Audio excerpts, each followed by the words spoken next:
बिस्मिल्लाहिर्रहमानिर्रहीम। अस्सलाम वालेकुम नाजरीन, ZF न्यूज़ क्लिक के नए प्रोग्राम के साथ मैं हूं जाहिद फारूक।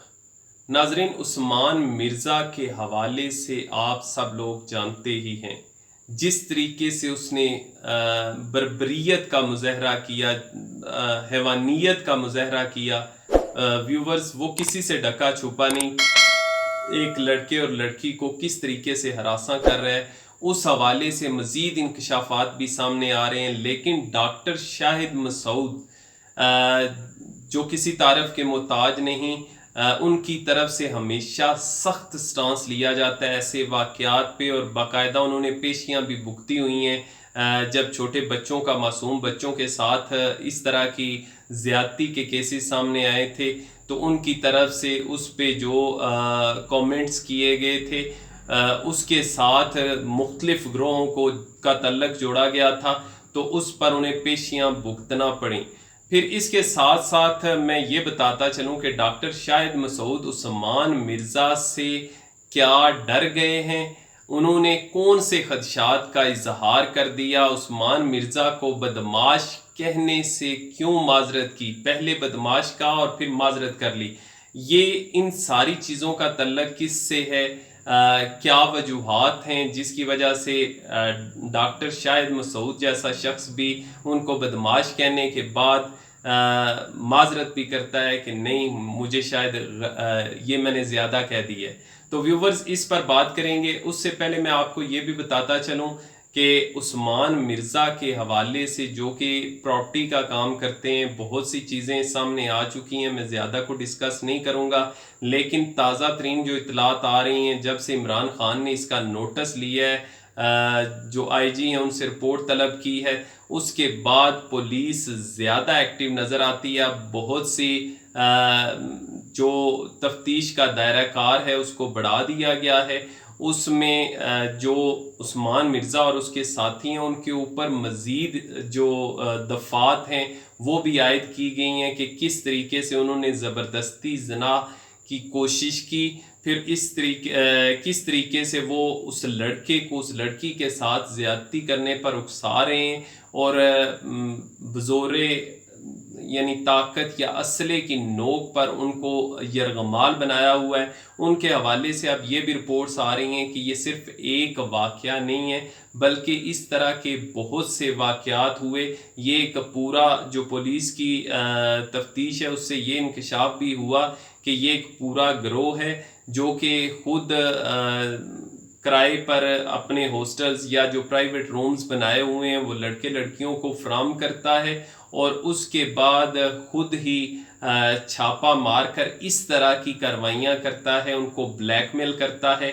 जो उस लड़की का और लड़के का बयान पुलिस ने रिकॉर्ड किया, उसमें भी उनकी तरफ से ये इंकशाफ किया गया कि 13 लाख रुपए ये वसूल कर चुके थे ब्लैकमेलिंग के नतीजे में। तो इस तरह के बहुत से लोग होंगे जो इनका शिकार बने, लेकिन चूंकि पाकिस्तान के अंदर जो वाक़या सामने आ जाता है उस पर तो कार्रवाई होती है, नहीं तो न जाने कितने उस्मान मिर्ज़ा ऐसे होंगे जो छुप कर ये कार्रवाइयाँ अब तक कर रहे होंगे, और उनके लोग अपनी इज्जत बचाने की गर्ज से सामने नहीं आते और ऐसे लोगों से ब्लैकमेल होते रहते हैं। व्यूवर्स, अब इस सारे मामले को लेकर डॉक्टर शाहिद मसूद अपने प्रोग्राम के दौरान उन्होंने ये इजहार किया कि एक बदमाश एक लड़की को और लड़के को हरासा कर रहा था, जिसकी वीडियो वायरल हुई।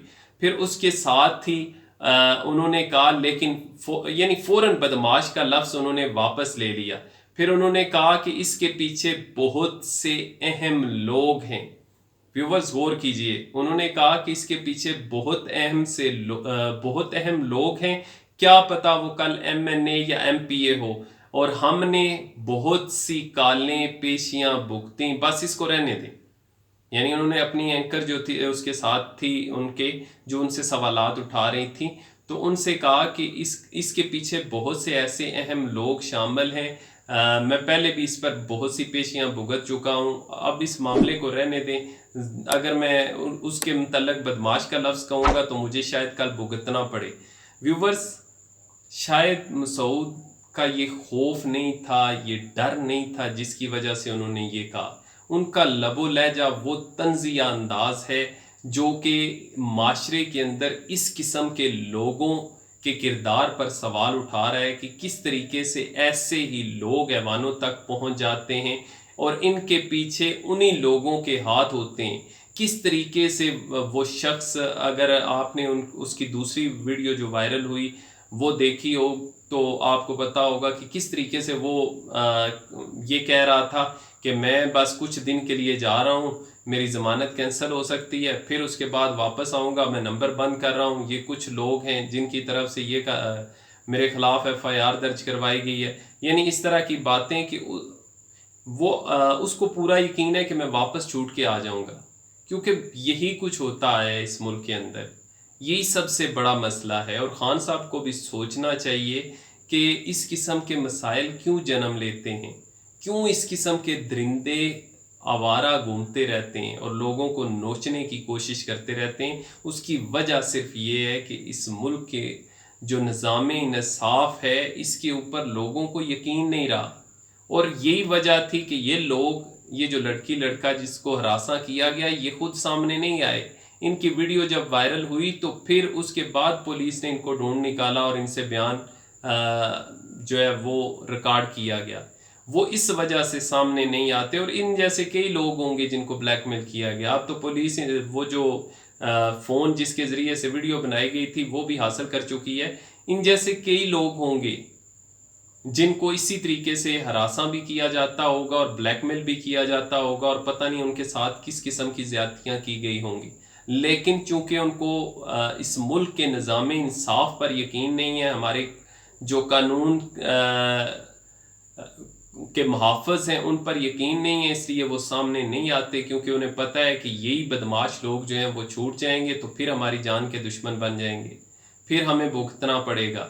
اور کہیں ایسا نہ ہو کہ وہ ویڈیوز جو یہ بنا لیتے ہیں وہ اس کو معاشرے کے اندر پھیلائیں تو ہمارا جینا محال ہو جائے گا.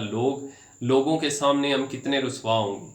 ویورز، بات اتنی نہیں ہے، بات یہ بھی سوچنے کی ہے کہ ایک اعلیٰ عہدوں پر جو موجود رہے، ارشد ملک جو جج تھے، ان کے حوالے سے کس طریقے سے ان کی ایک ویڈیو بنائی گئی، ان کو بلیک میل کیا گیا اس حوالے سے، اور پھر اپنی مرضی کے فیصلے لینا چاہتے تھے مسلم لیگ نون کے لوگ، ناصر بٹ جس کے کلیدی کردار ہیں. تو یہ اگر بڑے عہدوں پر موجود لوگ بلیک میل ہوتے ہیں ان ساری چیزوں سے، تو وہ معصوم لوگ یا وہ جو اس قسم کے لوگوں کے ہتھے چڑھ جاتے ہیں تو وہ کیسے بلیک میل نہیں ہوں گے. پھر اس کے ساتھ ہی دیکھیں اس پورے معاشرے کے اندر اگر آپ پارکس وغیرہ میں چلے جائیں، وہاں پہ یہ سیکیورٹی کے نام پہ جو کچھ لوگ گھوم رہے ہوتے ہیں، سیکیورٹی کے اہلکار، وہ جہاں پہ جوڑے بیٹھے ہوں گے ان کے پاس چلے جائیں گے اور ان کو بلیک میل کرنا شروع کر دیتے ہیں. ہاں جی، آپ اتنی دیر سے یہاں پہ کیوں بیٹھے ہوئے ہیں، آپ کون ہیں، آپ کا تعلق کیا ہے. تو یہ ہر جگہ پہ اس طرح کے چھوٹے چھوٹے عثمان مرزا موجود ہوتے ہیں. تو ان سب کو لگام ڈالنے کی ضرورت ہے، تب ہمارا معاشرہ پرسکون پرامن ہوگا، اور تب اس معاشرے کے اندر اس قسم کے بڑے عثمان مرزا، یا میں یوں کہوں کہ یعنی حیوانیت کے پرچار کرنے والے لوگ سامنے نہیں آئیں گے. مجھے تو شدید دکھ ہوا جب یہ میں نے ویڈیوز دیکھی. میں اس پہ بات اس حوالے سے کرنا بھی نہیں چاہ رہا تھا، بہت سی چیزیں سامنے آ چکی تھی، لیکن ڈاکٹر شاہد مسعود کی طرف سے جب یہ باتیں سامنے آئیں تو میں نے کہا کہ اس پہ ضرور میں تبصرہ کروں. بہت مختصر انہوں نے کیا، لیکن میں کھول کے سامنے رکھوں اپنے ویورز کے کہ اصل بات ہے کیا. ویورز، اب تک کے لیے اتنا، مجھے اجازت دیجیے، انشاءاللہ آپ کے ساتھ رابطہ رہے گا. اپنا خیال رکھیے گا. اللہ حافظ.